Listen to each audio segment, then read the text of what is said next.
Good evening. Welcome to the seminar, to the webinar. We're going to wait just about a minute or two to make sure that everybody can come in.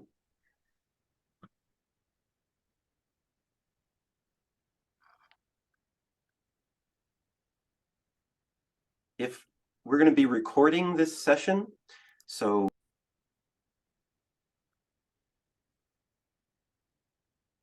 hello.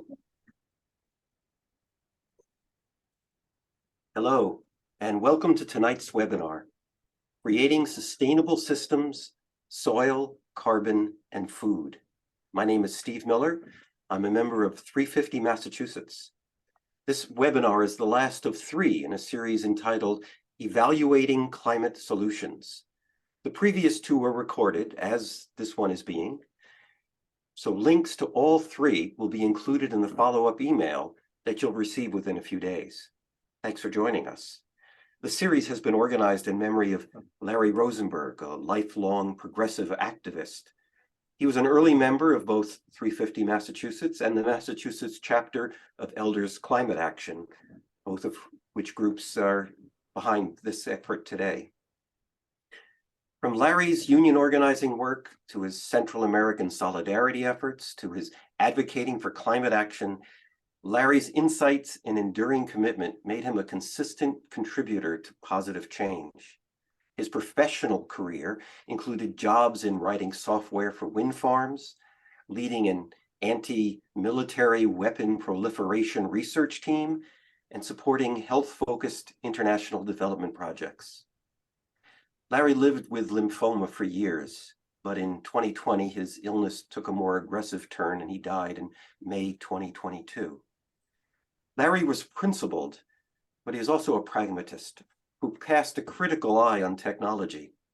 From my own personal conversations with him, I know that although he thought that working with nature was a vital and important strategy for reducing damaging climate change, as well as having numerous other benefits, he was concerned about the many challenges and constraints facing efforts to scale those food, forest, and soil strategies sufficiently to feed the growing world population. Tonight's webinar will explore some of the tough questions Larry pushed us to examine. Our moderator for this evening is Danielle Nierenberg, co-founder and president of Food Tank, a think tank for elevating knowledge and action around sustainable, equitable, and productive food systems around the globe. She's a master at pulling together key people for strategic discussion, so we're thrilled that she's agreed to moderate tonight's discussion. I'll now turn it over to Denny, who will be introducing our panelists. Denny, your turn. Thank you so much, Stephen. And again, what a lovely tribute to Larry and all of the amazing work that he was able to accomplish. And lymphoma takes so many people too soon. I want to say what an honor it is to be here, and thank you all for including me in this discussion. I do have to warn you all that if you hear a little bit of background noise, it's because I live in Baltimore, Maryland, and my husband is watching the Orioles try to clinch the American League East right now. So go O's for anyone who is an Orioles fan. So again, my name is Danielle Nierenberg. I am the president and co-founder with Bernard Pollock of Food Tank. Food Tank is at its simplest a research and advocacy organization, really devoted to highlighting stories of hope and success in food and agriculture systems, both domestically and internationally. And we do this with the aim to inspire, motivate, and ultimately activate positive transformation in how we produce food. I want to thank the organizers for this important climate-focused webinar series. These discussions are needed now more than ever because of the urgency of addressing the climate crisis. And I'm thrilled to be here with you tonight to discuss how we can address technical, economic, and political challenges to make sure that nature-based climate improving strategies actually work and that they can work at scale. So we have a really wonderful and exciting conversation plan. and I want to go ahead and jump right in and introduce our panelists. I will do it very briefly and then give them a chance to explain more. But if I read all of their bios and all of their accomplishments and accolades, it would take the bulk of this webinar. So these are some really brilliant folks working on agriculture, hunger and nutrition, and environmental and sustainability issues.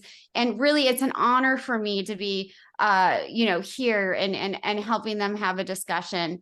I do have to say, this is the first time I've moderated an all-male panel in a long time. So wish me luck, but I have no doubt that these gentlemen can pull off something extraordinary. So first we have David Montgomery, who is a professor of geology at the University of Washington and an expert on regenerative agriculture. We also have Ilan Zugman, 350.org's Latin American director, and we're joined by Walter Willett from the Harvard T.H. Chan School of Public Health, who is currently the co-chair of the EAT-Lancet Commission on Sustainable Nutrition. So David, I want to give you, 4 or 5 minutes to just really talk about yourself and your work, because what you've done over the years is so exciting and I think revolutionary in so many ways. Oh, well, thank you. And it's an honor to be here talking with the rest of the panel and you, Danny. It's a pleasure. I'm a geologist by training and background, so I'm a bit of an unusual person to be thinking about soils, carbon, and food. But I'll tell you a little bit about my intellectual journey that's brought me to the point of looking at the connections between all those three. I'm the kind of geologist that studies the shaping of landscapes. So erosion, soil erosion in particular, was sort of my native bailiwick in terms of an academic specialty. And as part of that, I started researching the effects of ancient soil erosion on civilizations around the world. And that led me to write a book, Dirt, the Erosion of Civilizations, about 15 years ago or so, that looked at how the way people treated their land affected the course and fate of their civilizations. And the short summary of that book is that societies that didn't take care of their land didn't last. But that raised a lot of questions in my mind about, well, how can we actually fix the problem of soil erosion and degradation, and a more forward-looking thing. And I learned lessons partnering with my wife, who's Anne Baclay, who's a biologist, in looking at how to restore soil based on her experience in our garden. And we wrote that up in The Hidden Half of Nature, a book that looked at the role of microbial ecology as foundational for the health of soils and plants, and the parallels with what goes on around the root systems of plants with what goes on in the human gut in terms of nutrient acquisition, defensive system signaling, and communication, those sort of basic functions of the microbiomes, as we now are, many of us are familiar with the term. And that then raised questions of, well, how could we restore soil on farms that are fully engaged in food production and not just in, an urban lot in Seattle? And that led me to research Growing a Revolution, where I looked into what's now essentially known as regenerative agriculture, in looking at how we can rebuild healthy, fertile soils as a consequence of intensive farming. And as a consequence of that, Anne and I were left with questions about, well, what does this mean? What does this mean for essentially what gets into our food, for the quality of what we're actually eating? And that led us to write What Your Food Ate, our most recent partnership and book, where we looked at the connections explicitly between farming practices, soil health, the health of our crops, the health of livestock, and how that all integrates up to influence human health. There's obviously a lot of other influences on human health as well. But if you connect all those dots, you can break them down into individual segments that there's a lot of peer-reviewed scientific research. We read, I think, about 1,000 peer-reviewed papers to put What Your Food Ate together. And it's an interesting connection. It's long been talked about and thought about, but it's part of that mix in terms of soil, carbon, and health. Thank you so much, David. And having known you for quite some time, the work you do with your partner in crime, your wife, is really extraordinary and revolutionary. So I just want to thank you for that.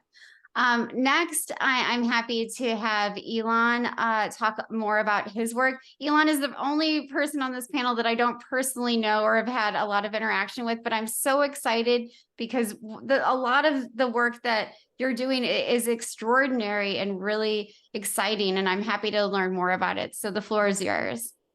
Sure. Thank you very much for the invitation. Hi, everyone. My name is Ilan. I'm from Brazil, as you can probably listen my accent. So yeah, I can really speak about some of the work we have been doing in Latin America. Our work in Latin America is focusing in 3 countries, Brazil, Colombia, and Argentina. And we've been really trying to protect some really critical ecosystems in the region, like the Amazon, like the Argentinian Patagonia, like some very important areas of food production in Colombia from the threats of the fossil fuel industry. So fossil fuel industry is still like expanding a lot everywhere. Latin America is still seen as a place to extract lots of resources like oil, gas, coal, and we've been partnering with indigenous communities, with traditional communities, to help them to protect their lands, to protect their styles and livelihoods, and also starting to put forward community-led solutions. And we believe that local energy, centralize and distribute is the way forward that can help us to protect all of these important lands. And also by doing that, we'll be also reducing the effects of climate change. We have been having some really nice stories and success. So for example, we were able to ban a big coal mine project in the south of Brazil, in an area where there's the biggest production of organic rice in Brazil, one of the biggest productions in the world by the landless workers movement of Brazil. This coal mine was going to be one of the biggest in Latin America. And thanks to a huge mobilization of different movements, including the landless, the indigenous people, other movements, NGOs like 350, local, and many partners, we were able to ban this coal mine that was going to really emit many gigatons of carbon dioxide, and of course have a huge impact in the food production of a big part of Brazil. So this is just one example of a positive story that I can share now with you, and say how important it is for us to protect these ecosystems from many threats, including the fossil fuel expansion. And by doing that, hopefully we can also advance a just energy transition that really include the voices of the most impacted by climate change. Thank you so much, Ilan. And I think that kind of activism and advocacy is so important, and that these movements are making such a change. So thank you. And I look forward to hearing more about that as we continue the discussion. We're also joined by Walter Willett, and so I want to give him a few minutes to talk about his work. He is someone I've had the pleasure of moderating now several times. So Walter, over to you.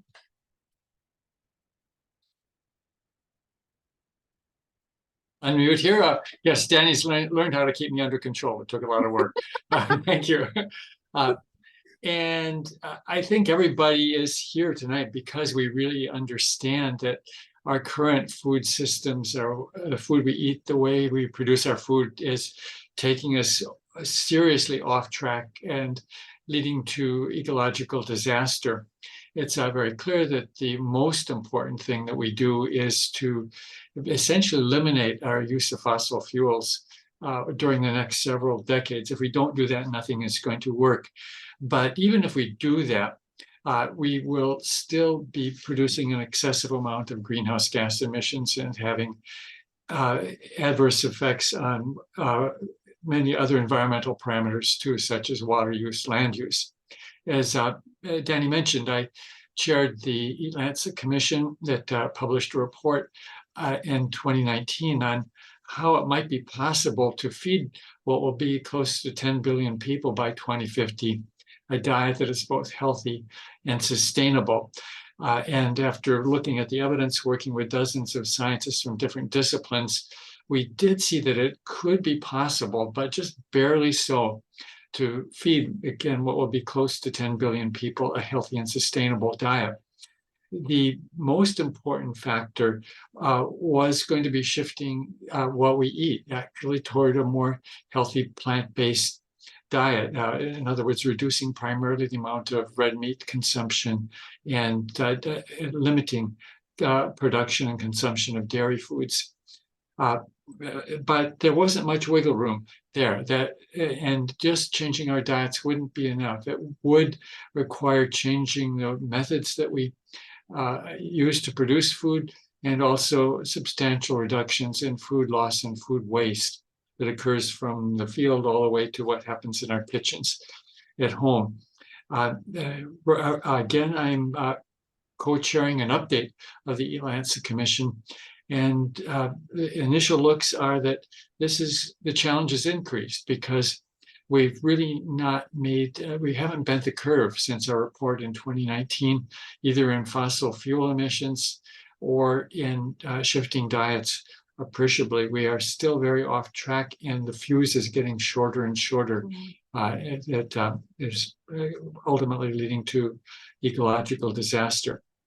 So I'm looking forward to further discussions. And I think it's fair to say that the biggest unknown and uncertainty in our report was around the ability to capture carbon. There was the Intergovernmental Panel on Climate Change that helped define a way forward to keeping temperatures under 2 degrees centigrade by 2021, assumed a huge amount of capture by the agricultural system. And from what I've seen, that was probably over-optimistic. And we really, as of now, I think, don't fully understand how much capture is possible. And there was a huge assumption there. So it's clear we need more work on that, and I look forward to the discussion. Thank you so much, Walter. And I'm looking forward to all that everyone has to say, but I think especially on these points around, you know, how can we do this, and what are the obstacles facing us, and how can we overcome them? So I think my first question for me and for everyone who's watching has to be really one of the most basic ones. And I'm wondering if we can talk about the connections between carbon, soil, and food. And David alluded to this in his short introduction, but I think many of the folks watching might not really understand the links between our food and agriculture systems and the climate crisis. So David, I'm hoping you can sort of start us off talking about those connections, the interlinkages of how what we grow and raise and what we eat ultimately can both be a driver, you know, for the climate crisis, but also a solution. Yeah, I'll try and briefly summarize this. Although I'm a professor, so if I go on too long, cut me off. Of course, I'm good at that. You know, what I like to start with in thinking about this is sort of the inverse lesson that was from a paper that a colleague named Minza Stiver in my department wrote back a couple decades ago, where he looked at the sources of atmospheric carbon dioxide since the Industrial Revolution. And what he actually documented using isotopic analyses was that about a third of the carbon that had been added to the atmosphere over that interval came from plowing up the Great Plains, plowing up Ukraine. It came from agricultural sources. So agriculture can be a great driver of CO2 emissions. But what's the connection for actually using agriculture to take carbon out of the atmosphere? Well, the answer is photosynthesis. It's a very efficient mechanism for capturing carbon dioxide and turning it into biomass. So then how do you get that into the soil and preserve it as soil organic matter then becomes the next question. And how do you then keep it there? And the soil is a very dynamic system. So it's not like Al Gore's lockbox that you can put carbon in and keep it there forever, right? It's going to cycle. So you can think of the soil as a reservoir, and much in the same way that if you want to increase the storage capacity on a river system, you raise the height of a dam, and the water that flows into the reservoir fills it up to the height of that dam, and then it overflows or goes through the bypass. And as much as, you know, the input and the output stay balanced, but your storage capacity has increased. We need to think about soils in that kind of a context, where we're talking about how we increase the amount of soil organic matter in, and not necessarily keep it there forever as stable carbon, but keep it cycling so that the reservoir remains full and holds the equivalent of a large amount of carbon. The world's soils hold about twice as much carbon as the world's atmosphere. So there's a lot of, if we can change the soil a little bit, it can have a disproportionate influence on the atmosphere. That said, it's not likely that agricultural solutions are going to solve the climate crisis through carbon. You know, the numbers just don't add up. Some have argued that they will, but you know, that's, I think, an overreach by a fair bit. But there's all kinds of ancillary benefits that come with increasing soil organic matter, from increasing the fertility of the land, which can help keep yields up while using fewer agrochemicals. It can lower nitrogen and phosphorus demands. It can lower pesticide and fertilizer demands. It can enhance drought resilience, enhance farm profitability, and can serve as a mechanism for promoting biodiversity on farms, which is a quarter of the world's land mass. So it's important for biodiversity going forward. So how would we do it? And that's through modified farming practices. The two key foundational The two key foundational pieces of modern agriculture, tillage and synthetic nitrogen fertilizers, are well known to degrade soil organic matter. There's literally no controversy over that in the scientific literature. So how would we have a productive agriculture that moved away from those? That's where regenerative agriculture comes in, through a combination of minimizing chemical and physical disturbance, from maintaining living roots and living plants in the soil at all times to promote what are known as exudates, or compounds plants exude into the soils, which then connects to food production and to food composition, and then maximizing the diversity of crops that are grown in a field. And that combination of minimizing physical and chemical disturbance, cover crops, and high diversity is just about the opposite of modern conventional agriculture in terms of how we approach it. So if we want to greatly increase the amount of carbon in our soils, we have to farm very differently than we've been teaching people to do it for the last 80 to 100 years. Now, how does this connect with the food system? Plants have two gene pathways for producing exudates, which help them recruit microbial partners that then get them things like mineral micronutrients and help stimulate vitamin capture and production, and also phytochemical production, things that end up serving as antioxidants and anti-inflammatory compounds when they get into the human diet. And farming practices that cultivate the beneficial life in the soil can actually promote and change the amount of mineral micronutrients that are getting into our crops, the amount of phytochemicals that are getting into our crops and our livestock. And that ripples right on then through to the human food supply. And that's, obviously not the only thing that influences human health, but it is a component of it that I think has received far too little attention. There's a number of studies that have documented mineral micronutrient declines in foods over the last 80 years.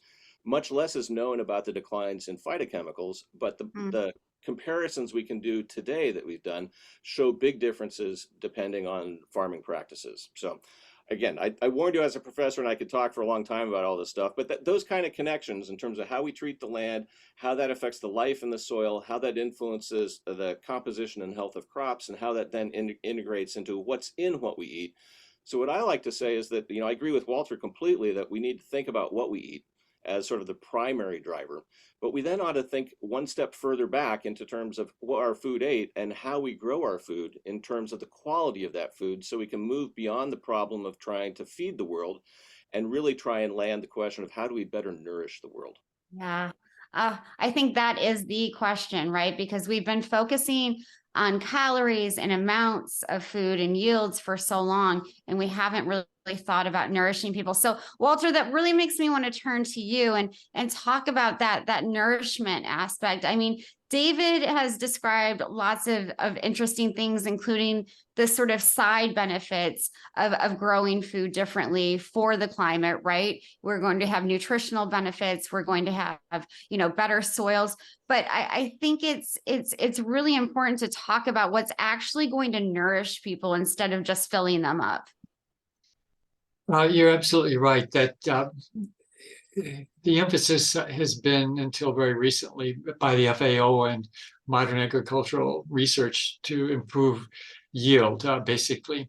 And that was mostly producing more calories. And part of that, a big part of that, was genetic breeding and natural or careful selection, but more recently by genetic engineering. So corn given to us by indigenous populations in the New World nourished civilizations, but we've, to improve yield, really ramped up the production, mainly to produce more starch. That's the basis of yield. And so the nutritional quality gets diluted out by that. We can breed for other characteristics, and there's a lot more interest now at resilience to drought being a very important one. But until now, the emphasis has been on yield. But still, having said that, the most important aspect for diet quality is actually selecting what foods we consume.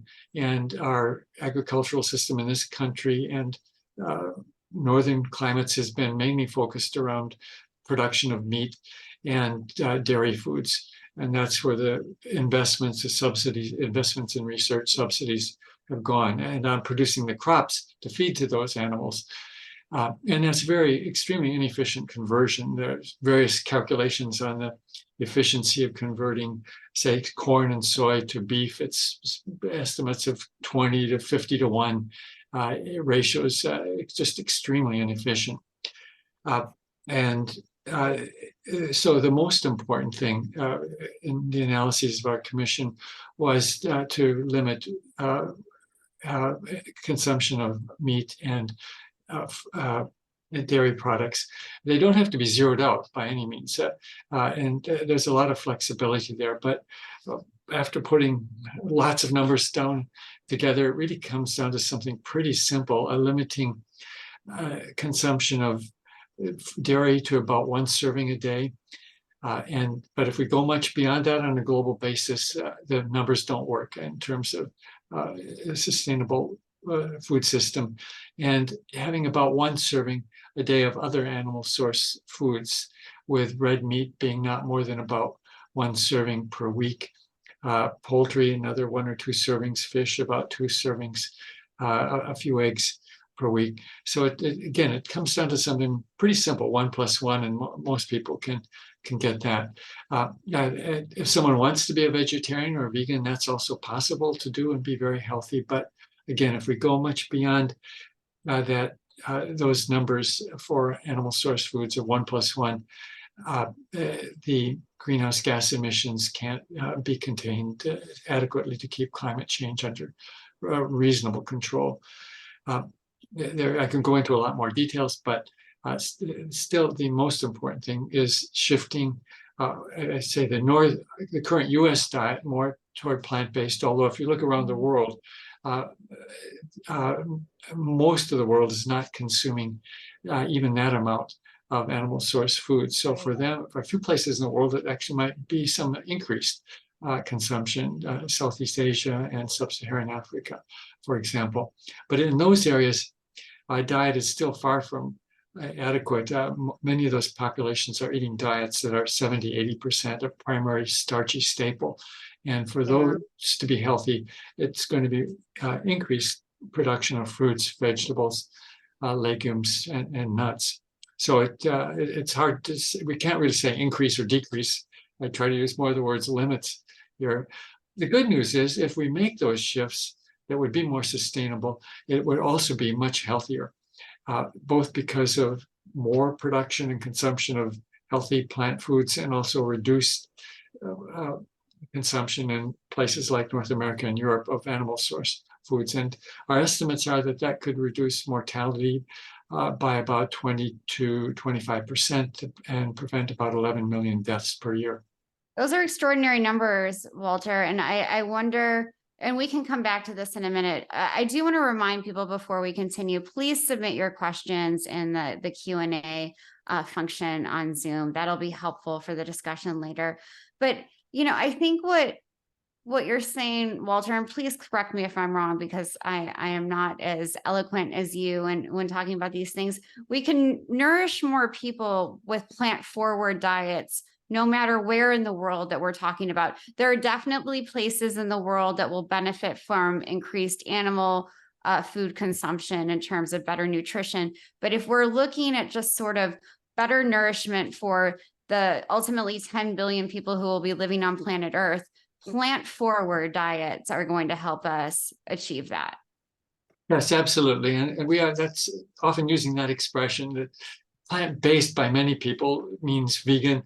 And we can have a healthy vegan diet, but not all vegan diets are healthy. Most of them are not, actually.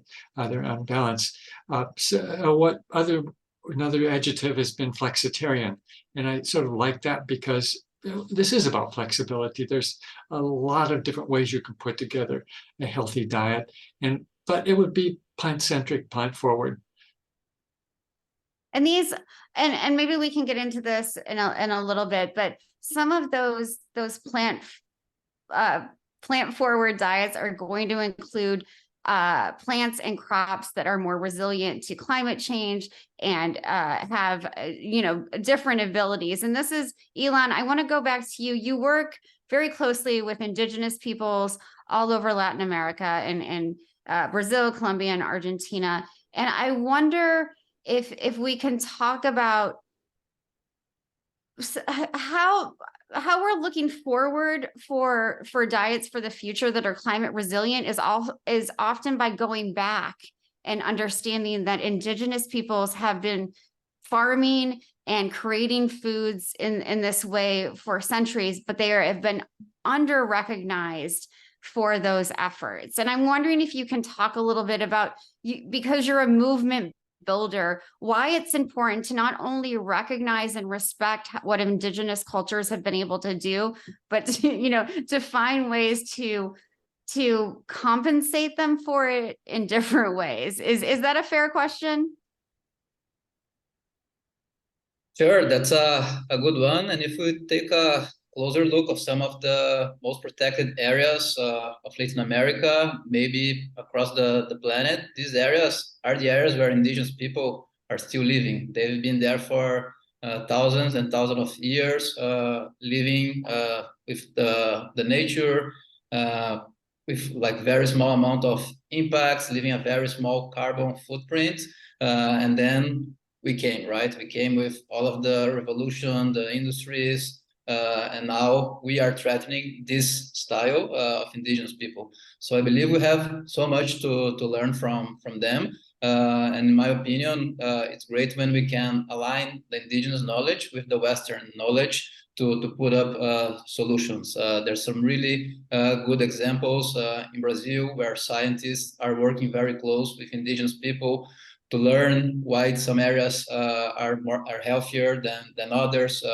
For example, scientists are working with indigenous people to restore degraded lands in Brazil. Brazil, it's one of the biggest emitters of carbon dioxide in the world. We are the fifth largest in the world, not because of fossil fuels, but because of land use. So because of the fires, deforestation, huge amount of agro-industry, and this is all going to whom, for what?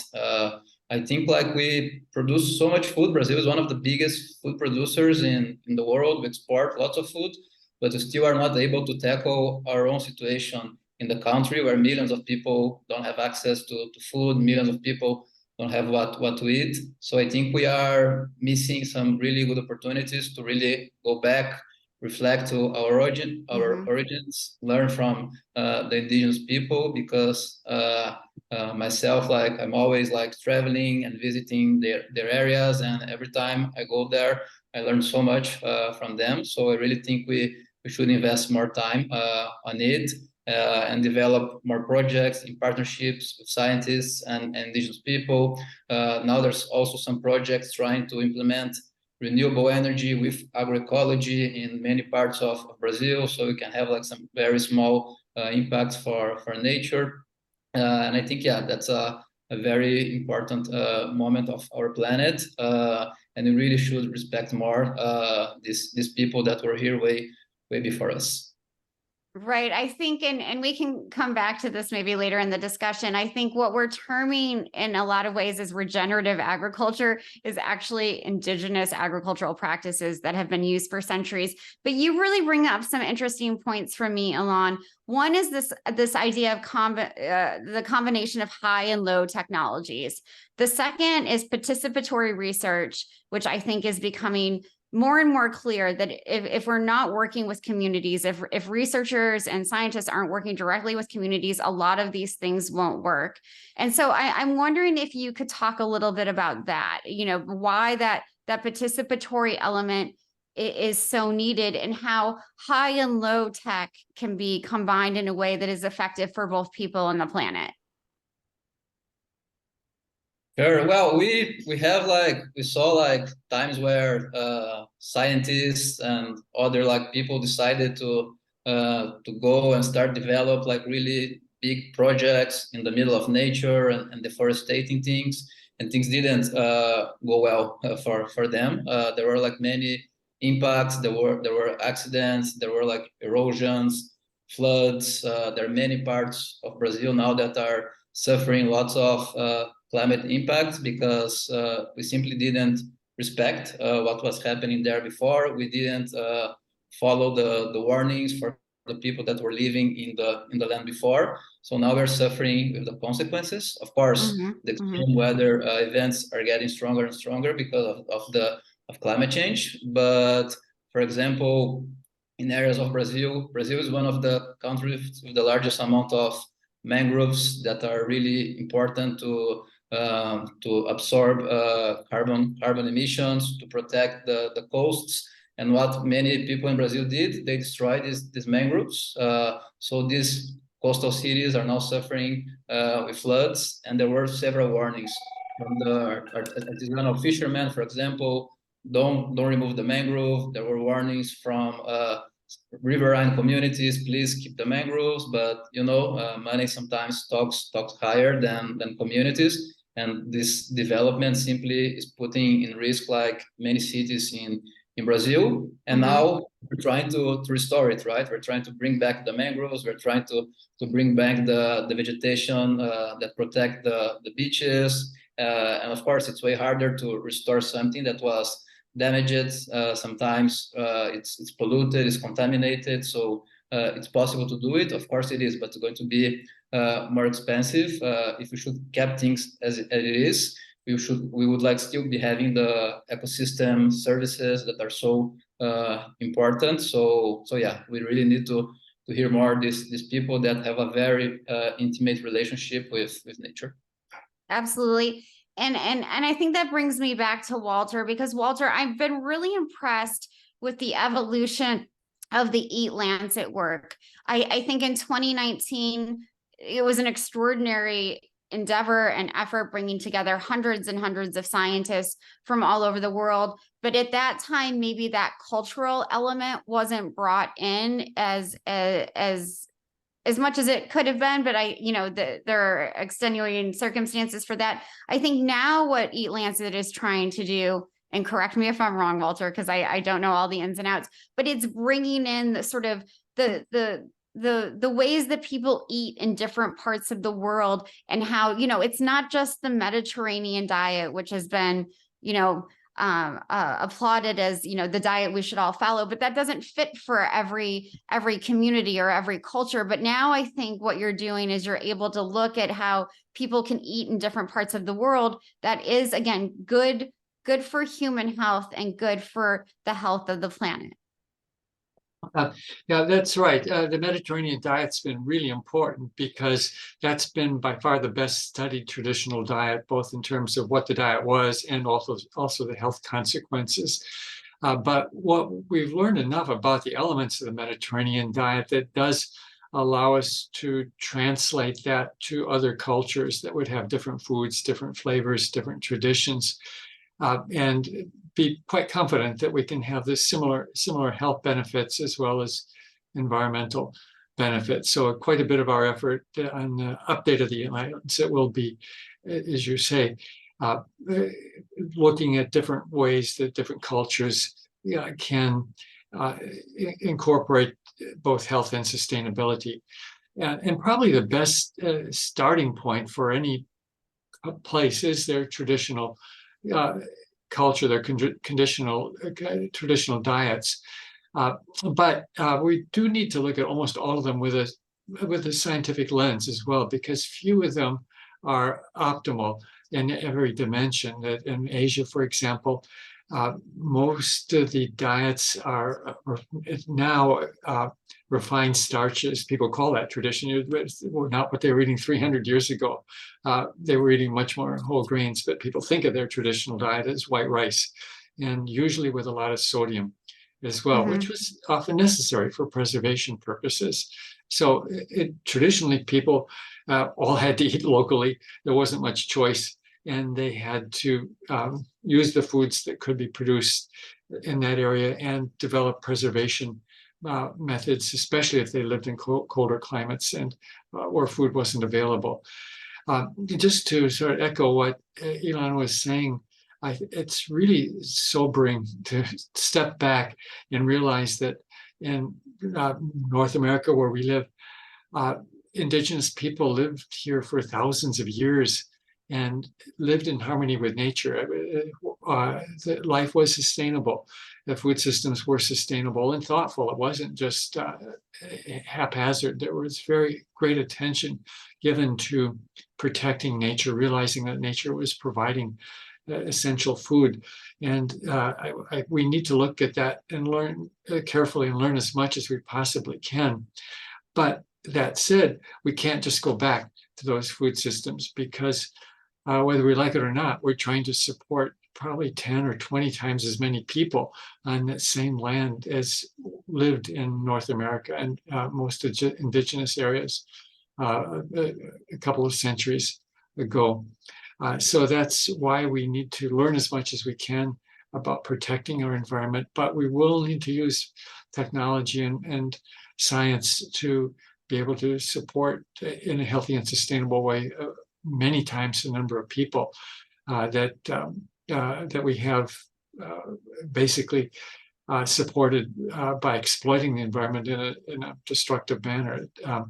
So that's the challenge we face. And it's tremendous to know about Ilan's work in the Amazon and other parts of Brazil. It's very sobering there that the Amazon was a major carbon sink until just a couple of years ago. And now because of deforestation and release of carbon from the land, so it's both fewer trees and release of carbon that had been stored. It's actually a carbon emitter now. Just we hit that tipping point, it seems, just actually within the last year or so.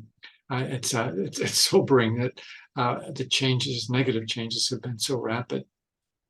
It is sobering, but that always makes me want to turn, Walter, to what's hopeful. And I'm going to go to David for that for a moment, because David, I talk to a lot of scientists and researchers, and they're not always good at talking to eaters, right? They're not always good at explaining why, for instance, the way we treat the land is going to end up treating us as humans badly, because we won't have as nutritious or delicious food. And I feel like taste is not often brought up in these conversations, and maybe we can get into that later. But how do we encourage eaters, and that's all of us, right? That's going to include policymakers and business leaders as well, to become more active participants in how our food systems are transformed and structured in ways that will benefit us all? You're on mute, I think, my friend.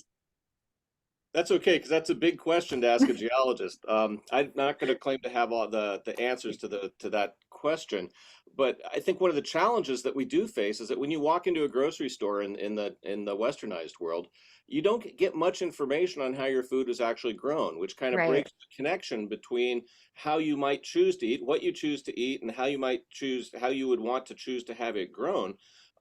Become difficult. And so I would like to see more transparency in, at the point of purchase.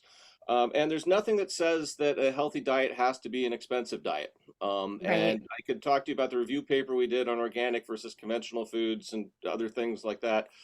But what we kind of need is the ability to connect with what was the whole chain that went to putting that food on our plate, and to have more knowledge of it, so we can choose if we would choose to. And that needs to be, I think, influenced at the policy level. It needs to be influenced at the consumer level. Part of that's educational. It's partly why Ann and I wrote What Your Food Ate, so that people would think more about how their food was grown, as we uncovered how important we think that is for what is actually in our food.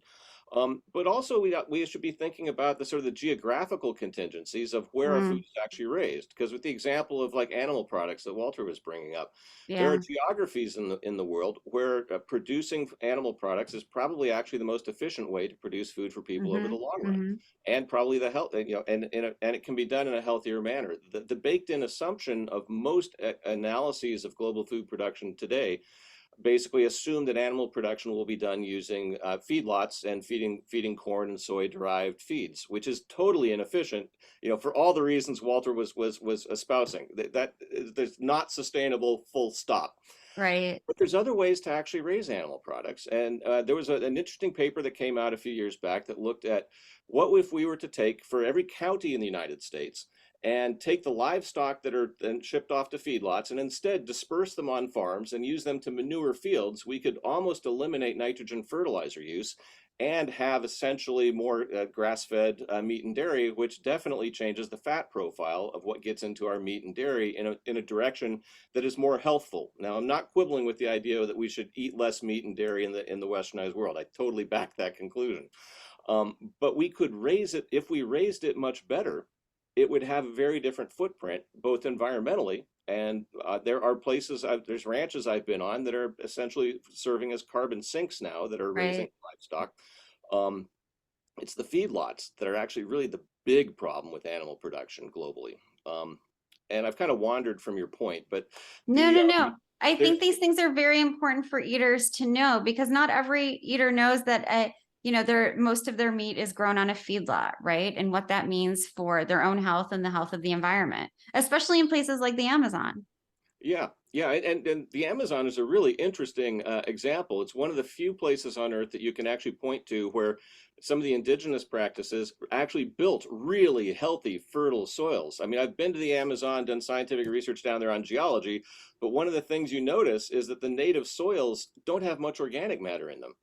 But the places that you go to that had the highest indigenous population have the best soils. Why? Because the way they managed their land for thousands of years. So I totally endorse the idea that we need to basically merge the ancient wisdom of some traditional practices with modern science. And there's examples of similar black earths in both Africa and Scandinavia that have been worked on since the discovery of the Amazonian black earths of the Terra Preta soils.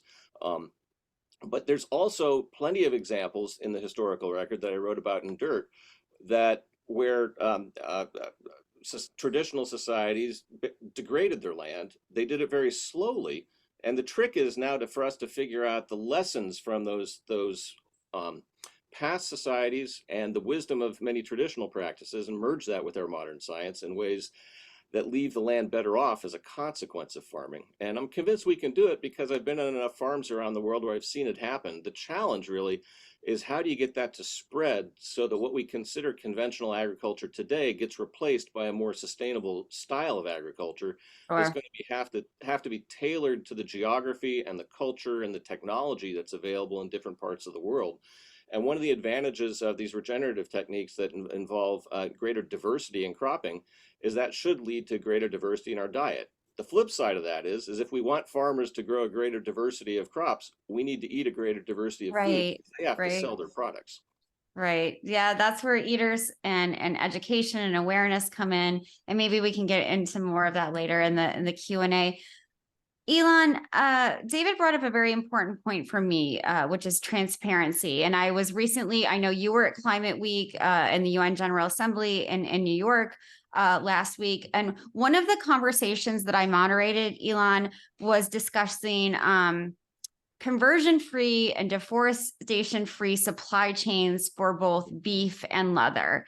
And I'm wondering from your perspective, because there are so many small ranchers in the Amazon who are working with very fragile ecosystems, how better traceability and transparency can, one, help them do their work better, do raising of animals better and more sustainably, but also contribute to their economic livelihoods so that they don't feel forced to deforest land. Nobody is going to choose between, if they can feed their children or if they have to cut down trees, right? Of course, they're going to feed their children. So companies and organizations like WWF who are working to improve traceability and transparency, how do you see that benefiting the ranchers and farmers, working in the Amazon? Yeah, I think that's a really good question and a great point for a great area for improvement, because really it's really hard nowadays, even with all of this huge amount of technology to trace all of that, how things are being produced, where things are going. And I think like countries that, for example, are buying things from Brazil, like Brazil is like the huge exporter of food, of grains, of lots of things, would like also play like an important role. For example, of starting to refuse to buy things from area that were like deforested, refuse to buy food from areas that are destroying indigenous lands and people from the forest. But it's really hard, right? It involves lots of advocacy work. It involves lots of dealing with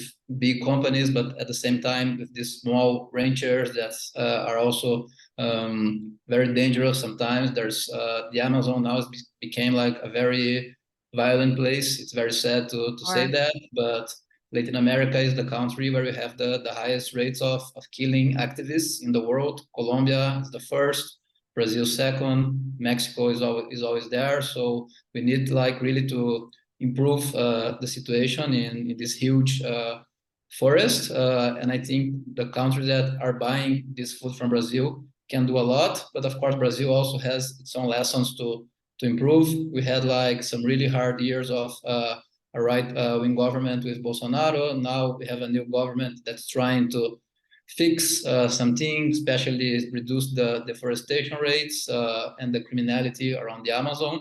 But it's not going to be easy. So that's why cooperation is so important. The Amazon Fund is starting again, right? Counting with money coming from countries from like Europe, from the US. So this money hopefully is going to go to the right hands, because sometimes there's lots of money available, but the money doesn't reach like the right people, right? That's a huge problem as well. So I hope that a better cooperation between countries can start to happen, and more like a stronger legislation with a stronger traceability can also help, because it's really hard. Like, for example, Brazil and the European Union have been discussing a legislation for about 20 years about how to put like some things to reduce exportation of areas of deforestation in the Amazon. And it's been really hard to reach an agreement. So yeah, I think we have really a lot of opportunities there to improve before it's too late, right? Walter was just saying about the tipping point in the Amazon. It's crazy to think like this huge forest now emitting in some parts more carbon that it's sequestrating. So, and I mean, it's up to us. We don't have like many years more. We have like maybe this decade, maybe a bit more. So I think really a stronger cooperation, and of course, leaving some strong interest aside, like the fossil fuel industry, like the big, really food industry that's also very powerful. We need to start to really invest more in these relationships. So yeah, I will stop here. No, I mean, I think that movement building that advocates and like you are able to create is so key to this, and we can't dismiss it. That cooperation and collaboration that you are creating every day, I think, is so fundamental to the changes that need to happen. And so I want to thank you for that work. We thank scientists, and I do love Walter and David, but we don't thank advocates and movement builders enough in this space. So thank you for your service to the world and trying to create something that's different and that can be modeled elsewhere, not just in the Amazon, but in other places in the world. So thank you for that. Walter, I want to go back to this point that you made earlier, that, the concerns you have that the path sort of laid forward out by the Intergovernmental Panel on Climate Change relies too heavily on carbon sequestration from the food system. And you already talked a little about that, and I don't know if you want to elaborate more, if you and David sort of want to dig into that more. But what are the solutions, I guess, Walter, that you have more confidence in? If we can't eat our way out of this or grow our way out of this, what should we be thinking about to make sure that there are solutions that we do leave this webinar with sort of a hopeful sense of urgency? Yeah, well, there's no single solution here. It's quite apparent. And we need to pursue every possible mechanism that we can, both changing diets, improving food production systems, and reducing food loss and food waste. Again, I would go back. The most important step will be to shift our diets collectively. Basically, we now live in a global food system where these commodities, soy and corn and beef, are all really globalized. So in some ways, it doesn't matter where it's produced. The demand is too high at this point in time. People want to eat large amounts of meat and want to eat it as cheaply as possible. And that's where our current food system is aligned to deliver that. That's cheap because it's not really incorporating the true cost of the beef that we're eating or the dairy that we're producing. It's not including the environmental cost. It's not including the health cost, but it's cheap. We do need to work. I've spent quite a bit of my time working with the Culinary Institute of America because they train people to run food services, and a lot of this is making diets that are healthy and sustainable, attractive, and as smart as delicious, and really the smart thing that people want to do. As you mentioned, communication is an important part of that, and it's people like to hear positive messages and ignore negative messages. So it's saying that every time we eat meat, or unless it's really absolutely certified to be produced in the way that David is describing, the reality is that every serving of meat that we eat is helping burn or cut down a tree in the Amazon. But we can say it also positively. Every time we shift our diet to have nuts and legumes instead of a serving of red meat, is helping to protect a tree in the Amazon. But I think we also do need to go beyond that as part of an issue of justice and actually making a system work. That Ilan was saying that we basically as a nation got rich in part by slavery, but also in part because we cut down our forests and plowed up our plains. And this had devastated our environment and made a lot of money in the process. And now we're seeing the environmental costs. And so we're telling Brazil they shouldn't do the same thing. As you said, Danny, that faced with feeding your family or cutting down the forest, people, I think, go for saving their family and feeding their family. And Lula, the president of Brazil, has said that the world really does need to help really pay for the cost of protecting the Amazon, because it's not just benefiting the people who live there, but we need to make it viable for farmers or people who are living there to basically feed their family and support regeneration of the system. Part of it is by changing the food production system, but we basically need to allow a lot of that go back to forests. And that's not going to feed families for some time in the same way, and not feed as many families as you can get by planting soy and corn and getting a quick profit from it. So we do need to support international mechanisms that both in Brazil and actually at home too, to let land go back to natural in some places. And the right mix of that is something that we need to, that's where research comes in, how to best utilize every square yard or meter of land that we have. And some of it is regenerative agriculture, some of it is letting it go back to nature. That if we go to eat the kind of meat that David is proposing, it's probably going to cost a lot more. Just even now, David's shaking his head, but that regeneratively organic meat produced that way is at this point quite a bit more expensive. And if we're only, the amounts produced in our EAT-Lancet Commission would be about 1 serving per week on a global basis. That will, if the demand is a lot more than that, it will push up the prices with a limited supply. So the economics of this are an important part of the solution, and we have to realize that if we are really going to pay the full cost of food, it will cost more than people are expecting at this point in time. But the benefits they derive from that will also be higher than they expected. And so I'm so glad you brought up the point about true cost accounting. Before I turn to David, I want to make sure that this is not the intent, and we're going to turn to Q&A in a minute here, but I want us to be clear that we are not blaming farmers for what is happening. Farmers, ranchers, food producers of all kinds, they are often caught in a vicious cycle of subsidies and loans and just, life circumstances where they are just trying to get by, and we should acknowledge that and respect their efforts to make sure we are all fed. David, I feel like you should comment on some of Walter talked about, or I feel like you want to. You're on mute. Let me unmute. Hopefully won't make the same mistake twice. 3 times it's a habit, twice is just a mistake. Yeah, there's a couple things I'd like to respond to. The first one I think is really that, we don't want to make the mistake of, in advocating a plant-based diet, advocating for conventional farming practices, because those are known to degrade the land. That's what my dirt book was about 15 years ago.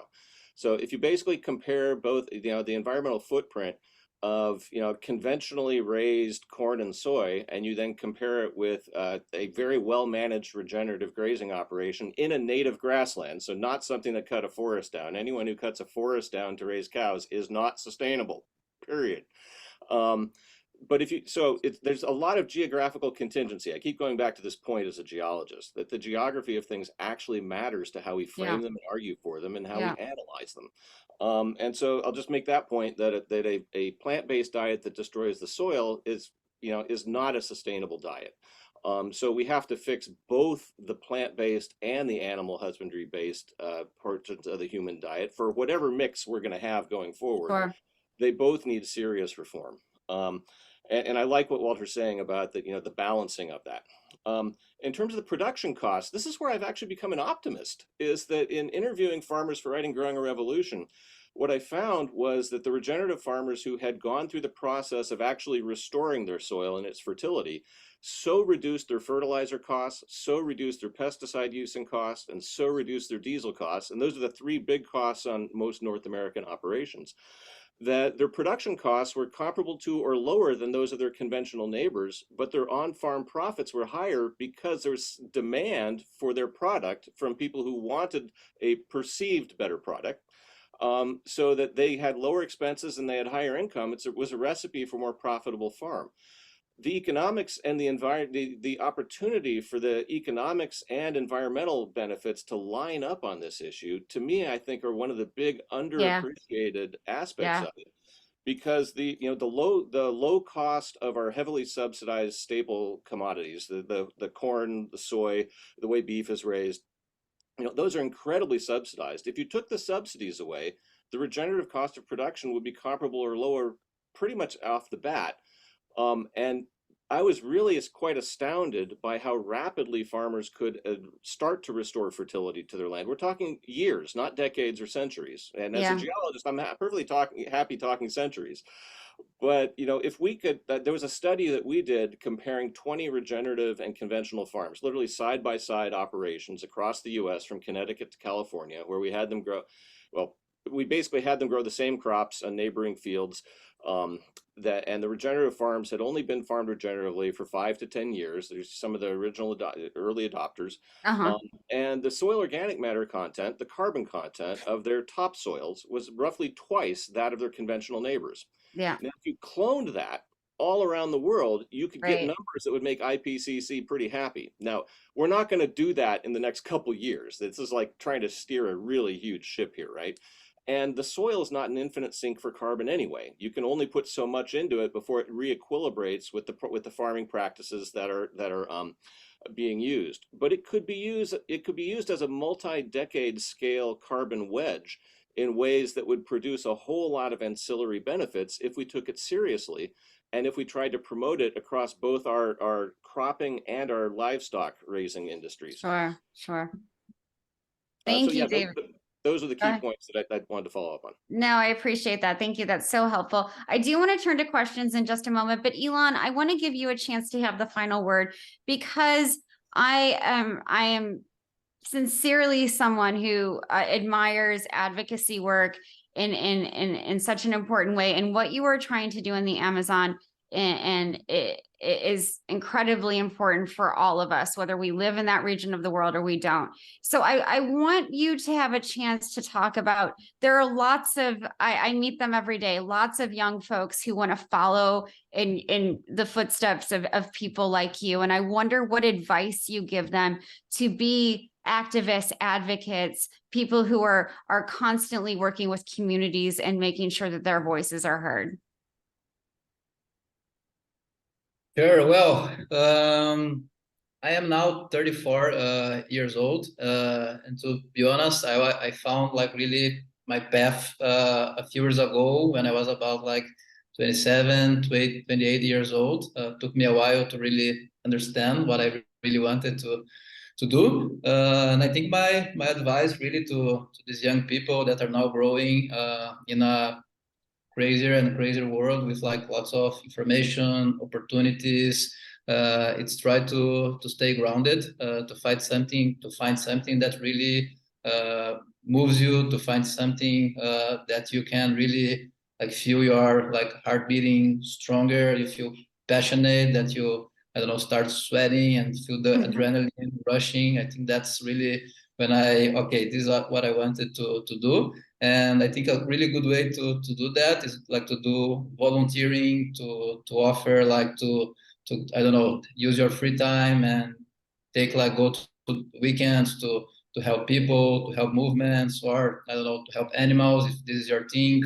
I think that's what was the way that I found 350, for example, was through like volunteering, was through like really using the time I was available to engage in social and environmental things. So I think that's would be my advice. And I think in order to solve like the biggest crisis probably of this century, we really like need everyone for the climate crisis. So everyone is more than welcome. It's not only the young people, the old people, the middle age, like everyone is really needed in order for us to tackle the crisis and protect some of the most important places of this planet, including the Amazon, but not limited to. We have like a huge amount still of incredible biodiversity hotspots in the planet. For example, in Indonesia, in the Congo, in Africa, the Patagonia, in the Andean region. So some of the really most biodiverse place in the world. So yeah, I think that would be some of my message to all of you. It's all hands on deck, isn't it, Ilan? We need to get all hands on deck because we feel the urgency, but we also feel hope. I do want to turn to a few questions from the audience so we can make sure that we get their voices heard as well. One is, could taxing the carbon content of pesticides and fertilizers be a route forward? David, I don't know if you want to comment on that. Well, if we taxed fertilizers and pesticides and made them more expensive to use, it would definitely help encourage farmers to adopt practices that use less of them. So, yeah, I mean, we could think of something parallel to a carbon tax as getting into that. They wouldn't be directly connected, obviously, but you could imagine them working in parallel. It's exciting, right? Because often in places like Malawi, fertilizers are subsidized by the government. And so farmers don't have the incentive often, unless they are encouraged by research institutions or extension agents to use different kinds of practices. Yeah, I had an interesting example. I think I wrote about it in Growing Revolution about farmers in Central Africa and Ghana, who the government was subsidizing the use of plows, of tillage. And the gentleman that I was visiting, a gentleman named Kofi Boa, who runs a no-till research center there, it's basically a regenerative ag research center in Africa. He found that the key thing for actually turning their farms more sustainable and productive was stopping tillage, because that helped to decay soil organic matter. In the tropics, you can lose it in 5 years or so if you routinely till it. So it was the very thing the government was subsidizing was the thing that was basically hooking the farmers on fertilizers. Sure, sure. And so we need to sort of look at each step of the system.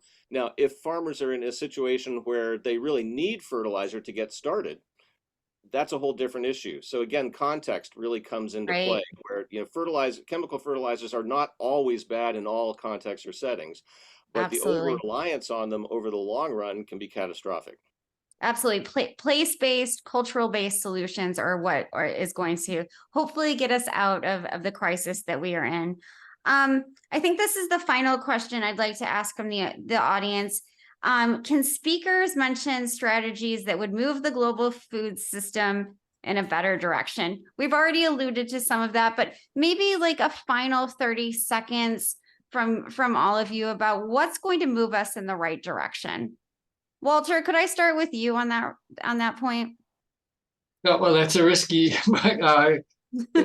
question, because I think we all agree that there is no single solution, and we need to be working on all of these simultaneously. I do think that the most important part will be shifting our diets to be plant forward, flexitarian, sustainable, but at the same time, being aware and promoting wherever we possibly can more sustainable production methods, and to a large extent investing in research on that.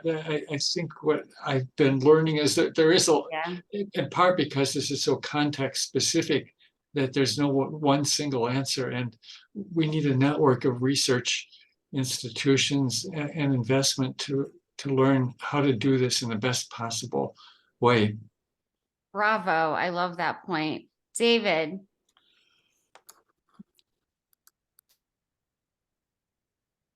I think you're still on mute.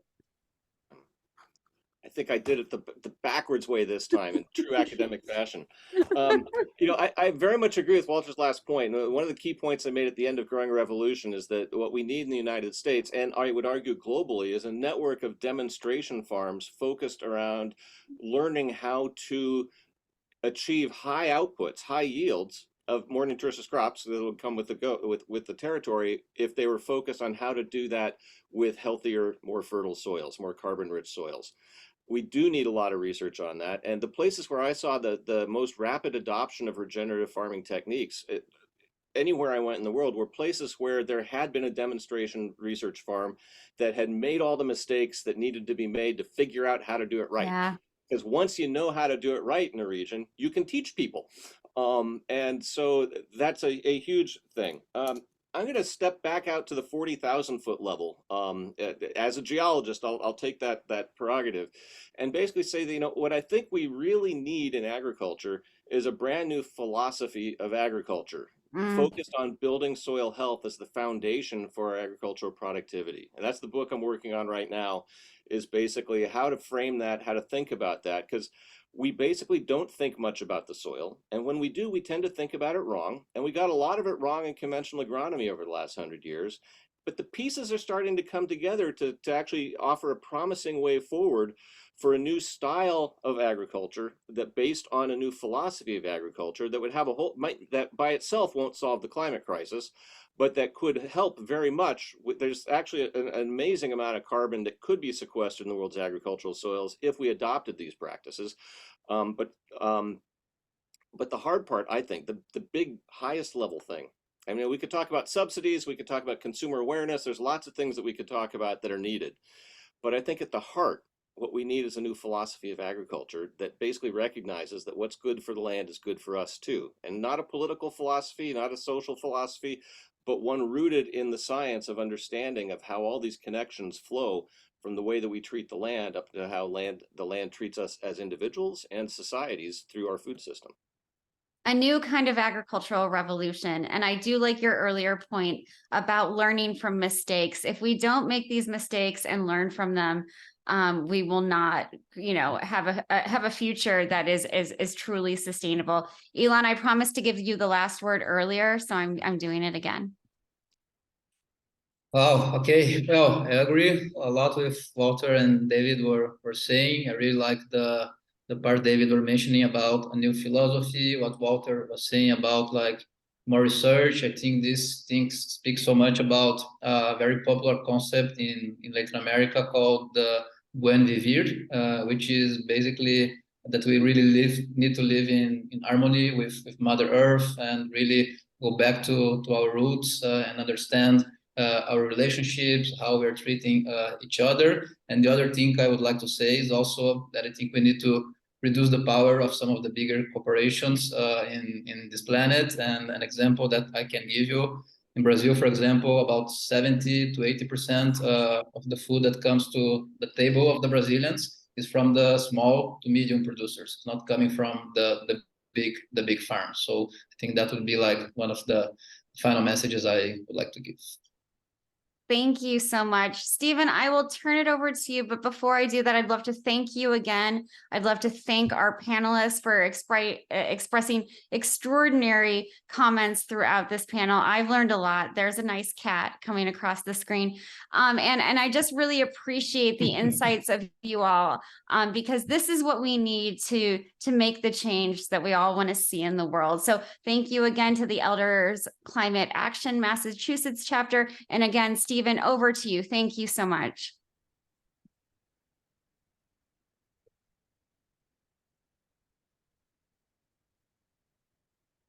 Hey, Stephen, you're muted. There it is. Hi,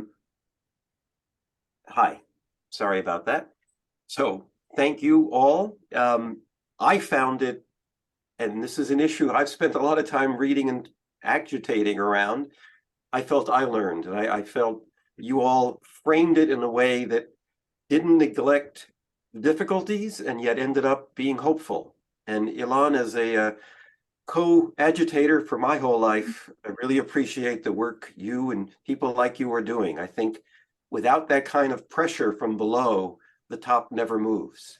So I want to remind all of our listeners and viewers that all three of the forums in this series have been recorded, and you'll be getting a link to them all in the email that'll be following up in a couple of days. The first one, you may know, was on nuclear power. Is it going to be, to what extent is it a solution? To what extent is it not? The second one was on using green banks to finance climate solutions. One of the big issues we come up with all the time is, how do we find the money? How do we finance this? This is a capitalist economy, and we're going to have to play certain games with that. So what are the contradictions of using money to solve the problems that the pursuit of money have created? And tonight, as you know, is working with nature to create sustainable food systems. So we look forward to sending it out to you. Feel free to spread those links around. I think there's a lot to learn in each one of them. And finally, I want to thank again our panelists and Denny. This was really good. And thank everybody for attending tonight's webinar.